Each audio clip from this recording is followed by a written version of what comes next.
오늘 우리는 철로 역정의 첫 번째 이야기를 좀 다뤄보고자 합니다. 그러나 철로 역정을 정확하게 이해하는 것이 우리 새벽 강단의 목적은 아니고요.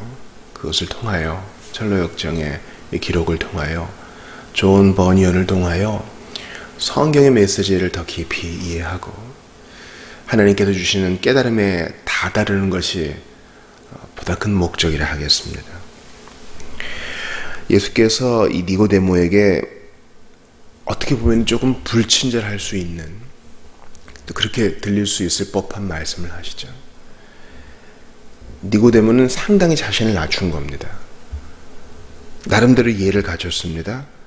선생님, 랍비여, 당신의 행한 표적 참 대단합니다. 그럴 때 우리 예수님은 이런 지하에 그의 마음을 세팅해 놓으십니다. 너 그렇게 이해를 갖추지만 그걸로는 부족하다. 중생, 거듭남, 다시 태어남이 없다면 너 하나님 나라 들어갈 수 없어. 철로 역정 제1부의 첫 이야기는 바로 크리스천이 죄를 깨닫고 다가올 진노에서 피하고 복음의 인도로 그리스도교로 향한다는 내용을 담고 있습니다. 근데 이것이 요한복음 3장 5절과 긴밀한 관계가 있어요. 예수님께서는 나름대로 잘 살아온 니고데모에게 뭐라고 도전하시는가 하면, 니고데모야, 네가 나름대로 사내들인에서 영향력을 행사하고 좋은 선생으로 자처하고 또 이 밤에 다른 사람의 시선을 피하여 내게 찾아올 만큼 겸손하다 할지라도 물과 성령으로 다시 나지 않으면 하나님 나라 볼 수 없고 들어갈 수도 없다. 이것은 무엇입니까?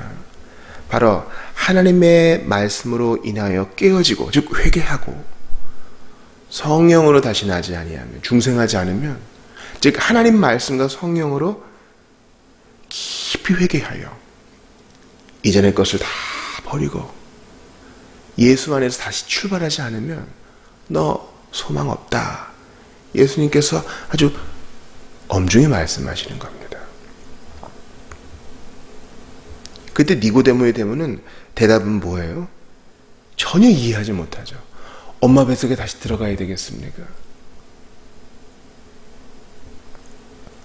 그러므로 오늘 이 철로 역정의 제1부는 크리스천이 죄를 깨닫고 바로 여기서부터 시작하는 것입니다.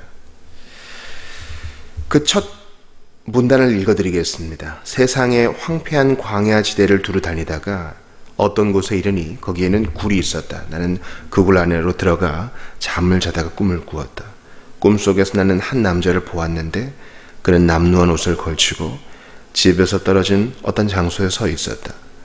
무거운 짐을 지고 손에는 책 한 권을 들고 있던 그는 이윽고 책을 펴서 읽기 시작했는데 읽어 내려가면서 그는 몸을 떨며 울고 있었다. 그러더니 마침내 더 이상 참을 수 없다는 듯이 슬픈 소리로 어찌할까라고 울부짖었다. 이것입니다.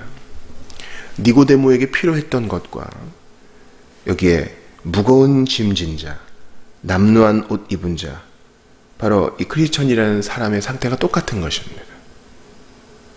바로 죄를 자각하는 것입니다. 그래야 이제 물과 성령으로 거듭날 준비가 된 것이에요. 철로 역정에서 이 남루한 옷을 입고 있다 그랬죠. 우리의 의는 다 더러운 옷과 같다라는 이사야 64장의 말씀과 일맥상통합니다. 그런데 그에게 희망이 있으니 바로 책을 한 권 가지고 있어요. 이것은 바로 성경을 말하는 것이겠죠. 하나님의 말씀을 말하는 것이겠죠. 책에 대한 내용이 이후로도 나오는데 한번 좀 계속 보겠습니다. 자, 가족들이 염려하자 식구들에게 크리스천이 이렇게 말합니다. 더구나 내가 확실히 들은 바로는 머지않아 우리가 사는 이 도시의 하늘로부터 큰 불이 쏟아져 내려와 도시가 온통 잿더미가 된다고 하더구나. 내가 확실히 들은 바로는, 바로 그가 성경을 통해서 심판을 직면하게 된 것이죠. 심판을. 이 세상 마지막에 이르면 누군가 다 육체의 죽음을 경험하는데 그 이후에는 혹은 그 이전에 예수께서 재림하시면 우리는 다 하나님의 재판장 앞에 소환되어 심판받게 될 터인데 준비가 되어 있지 않으면 다 멸망에 빠진다라고 그런 책에서 본, 성경에서 본 그대로 알려주고 있는 겁니다. 즉 성경의 말씀이 그에게 영향을 끼치기 시작한 것이죠. 그러나 아직 그는 하지만 난 아직 그 길을 찾지 못했어 라면서 성경을 온전히 이해한 것은 아님을 보여줍니다. 근데 가족들은 이해하지를 못하죠.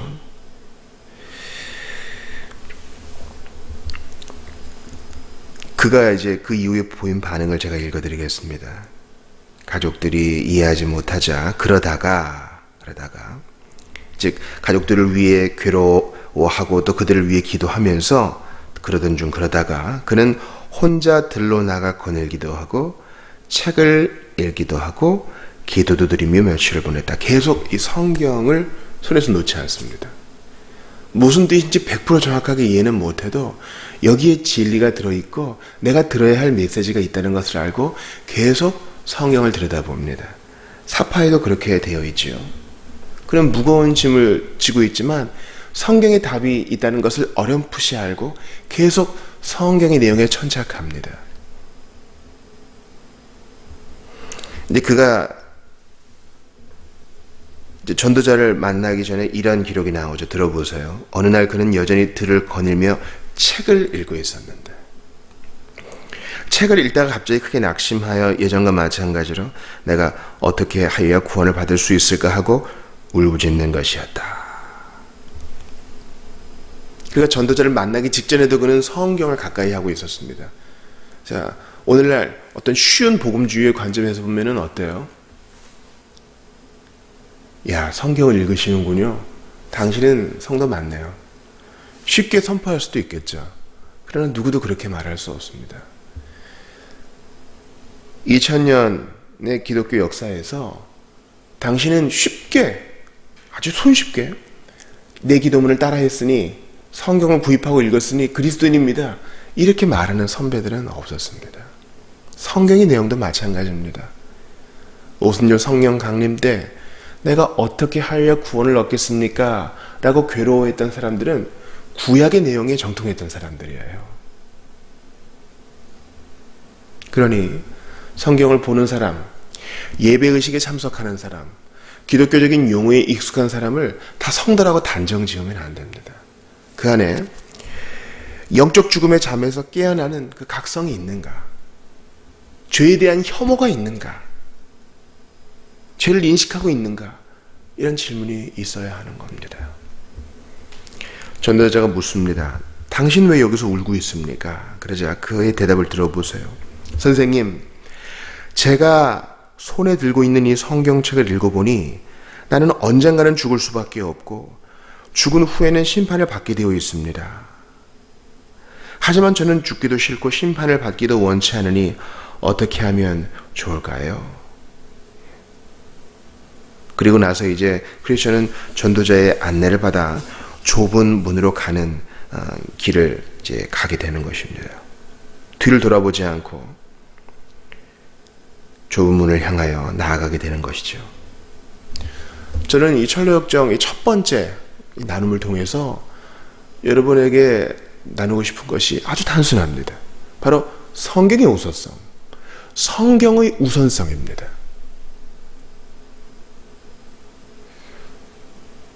어떤 분들이 이렇게 항변할지 몰라요. 목사님, 비신자는 성경을 이해하지 못하는데 어떻게 성경부터 시작할 수 있습니까?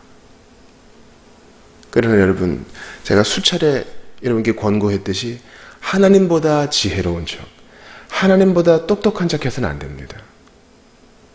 하나님께서는 구원을 얻을 방도로 성경을 우리에게 주셨습니다. 구원을 얻을 지혜가 이 성경에 담겨 있습니다. 그러므로 꾸준히 성경을 가르쳐야 합니다.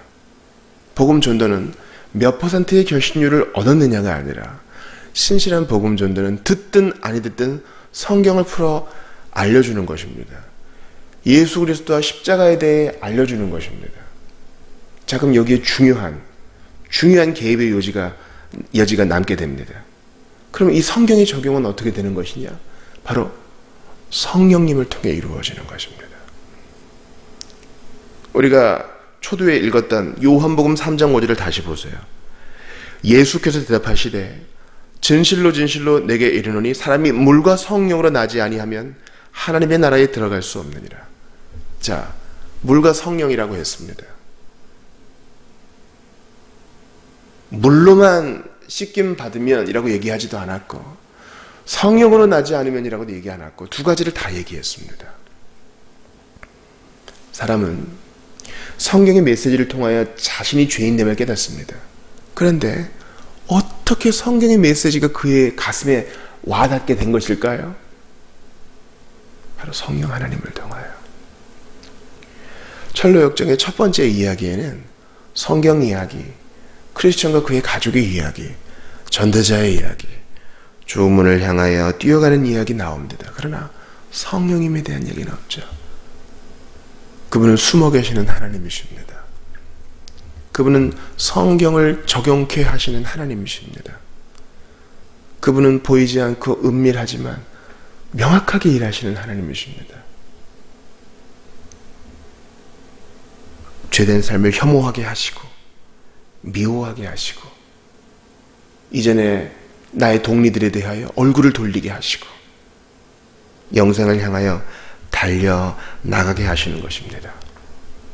그래서 우리 개혁자들은 우리 하나님께서는 성경을 통하여 또 성경과 함께 일하시는 성령님이 바로 이 거듭남의 주체라고 말씀하십니다. 성경을 통하여 하나님은 일하시지만 성경과 함께 일하시는 그 성령님을 우리가 간과해서는 안 됩니다. 그래서 우리가 전도할 때 낙심하지 말아야 될 것은 성령님께서 어떻게 그 영혼 만지실지 모르기 때문에 우리는 그저 신실하게 모든 지혜를 다하여 사랑으로 권하고 가르치고 기도해야 하는 것입니다. 2020년 새해를 시작합니다. 우리는 참으로 무지하지만 성령님 계시기에 힘있게 시작합니다. 성령께서 나의 죄를 깨닫게 하시고 부족한 것 꾸짖으시며 돌이키게 하시니 안심입니다. 우리의 누추한 복음전도이지만 주님께서 그거 사용하셔서 한 영혼이 죄에서 돌이키게 하실 것을 믿기 때문에 안심입니다. 보이지 않으나 누구도 부인할 수 없는 분명한 방식으로 모든 성도를 붙드시고 자극하시고 일으키게 하실 것을 믿기 때문에 기대가 되는 것입니다. 오늘도 성령 하나님께서 우리의 눈을 여시사 성경을 깨닫게 하시고 오늘도 성령 하나님께서 우리의 마음을 여시사 물을 쏟아 붓듯이 기도하게 하시기를 소원합니다. 성령 하나님을 의지하는 오늘 하루 2020년에 매일매일이 되시기를 축원합니다. 영적 여정 가운데 성령 하나님의 권능이 하루도 빠짐없이 부어지기를 기도합니다. 같이 기도합시다. 하나님 아버지, 물과 성령으로 거듭나지 아니하면 물과 성령으로 나지 아니하면 하나님 나라 들어갈 수 없다 하셨습니다. 성령님으로 인한 죄의 각성이 있었는지 돌아봅니다. 성령님으로 인한 눈의 열림이 있어 성령을 정말 사랑하고 있는지 돌아보게 됩니다. 성령 하나님, 오늘도 의지하오니 연약한 우리 마음을 붙드시고 오늘도 영적 여정 가운데 포기하지 아니하고 힘차게 나아갈 수 있도록 힘주시옵소서. 성령님, 복음을 거부하는 자 사로잡아 주시옵소서. 몸된 교회를 든든히 붙들어 주시옵소서. 이 아침에 기도할 때에 기도의 문이 열리게 하옵소서. 십자가에 달려서 죽으시고 부활하사 지금도 동행하시는 주 예수님 이름으로 기도하옵나이다. 아멘.